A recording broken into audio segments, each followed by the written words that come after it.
I'm joined here this morning by Stephanie Gandulla. Good morning. Good morning, Ashley. Thanks for being on today. Thank you. So I know that tourist season is right around the corner. The weather's warming up and everything. So what do you guys got coming up? Well, that's very true. It's nice to see the sunshine out for sure. Since last year, we had nearly 100,000 visitors come through the Heritage Center doors. We're gearing up and expecting to break that 100,000 mark this year, and getting ready for the tourist season to come. So lots of volunteer opportunities with these folks coming in the door. I would like to say that that tourists do travel here throughout the year, even in this cold winter, but we do get most of them, the bulk of them, in the summer months.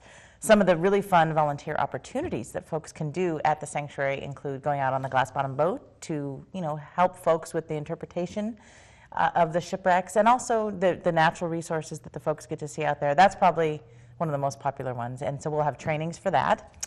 And then also volunteering in exhibits, and to help folks guide them through exhibits, or just be on standby there to share artifacts, to share stories.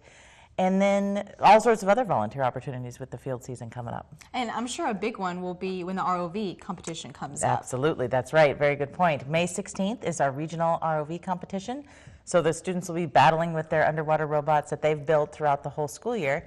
And that's probably one of our biggest volunteer opportunities and one of our biggest volunteer needs. I mean, we could not do that competition without, literally hundreds of volunteers, and they put in hundreds of hours. There's judges, we have an info booth that needs to be manned all day. We need help with the food. We got to feed all these students that are coming. The pool support, so opportunities for volunteer divers to come and hang out in the pool and make sure that the props for the competition are all set up and reset right for every mission. So really lots of volunteer opportunities. And do you guys have any other big events that you guys are very much in need of volunteers for? We do. We've got Maritime Festival, which we do every year on the 4th of July. And that, of course, is another one. It's just lots of fun to come hang out at Maritime Festival. There's music, and we've got great music lined up this year. And food, help with the concessions, help with the face painting, help with the cardboard boat race. I could go on and on. Yeah. All sorts of stuff going on. So those are the big events, the ROV competition and then Maritime Festival. But then we're really increasing and ramping up our day-to-day volunteer opportunities where, like I said in the beginning, they can come and volunteer in exhibits, they can come and volunteer on the boat. And then we have everyday programs for students throughout the, until the end of the school year, middle of June.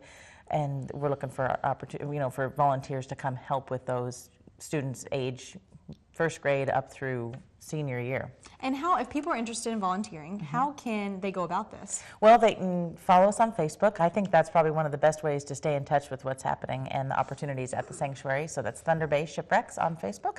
Or you can go to our website at thunderbay.noaa.gov, and right on the homepage there'll be links to where you can download the volunteer application. You can always just stop in the Heritage Center and ask for me or ask for anyone and say, hey, I'm interested in volunteering.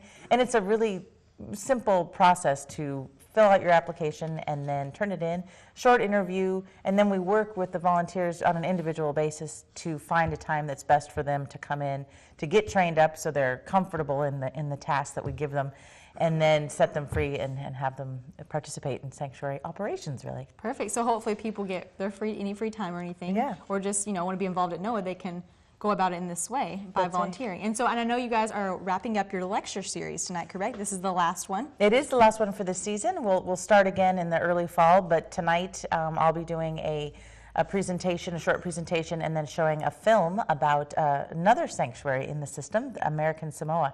So that's tonight in Harrisville. All right. Well, hopefully people make their way out tonight too. I hope so. All right. Thanks so much, Stephanie, for coming on today and telling us about the volunteer opportunities and a little bit about what's going on tonight. Thanks, Ashley.